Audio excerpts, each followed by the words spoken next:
Number 1. Matitake advantage mo ang kapangyarihan ng compounding.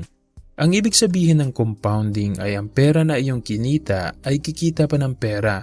Ito ang dahilan kung bakit ang mga negosyante at mga investor ay palagi lang na pinapaikot ang kanilang pera para lalo nilang mapalaki ang kanilang kapital at para kikita pa ito ng mas malaking halaga sa susunod. Para mas madaling intindihin, gagawa natin ito ng simple calculation.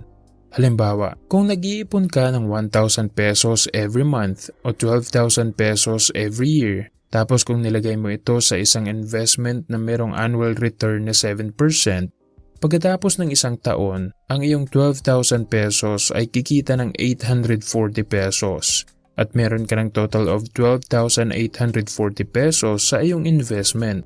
Kung binalik mo ito at patuloy lang na dinagdagan ng 12,000 pesos ang iyong investment every year, sa susunod na taon ay meron kang kikitain na 1,739 pesos, a total of 26,579 pesos sa iyong investment.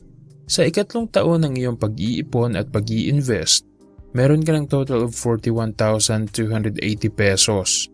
Sa ika-apat na taon ay 57,009 pesos. At sa ika-pitong taon ay dito mo na masisilayan ang iyong first 100,000 pesos. At dito na nagsisimula ang interesting part. Kung ipinagpatuloy mo ang iyong pag-iipon at pag-i-invest, sa year 11 ay meron ka ng 200,000 pesos, which is 4 years na lang ang gap sa pagkuha ng iyong pangalawang 100,000. Sa year 15 ay meron ka ng mahigit 300,000 pesos. Less than 4 years na gap sa iyong pangatlong 100,000 pesos. Sa year 18 ay meron ka ng mahigit 400,000 pesos. Less than 3 years na gap sa iyong pang-apat na 100,000.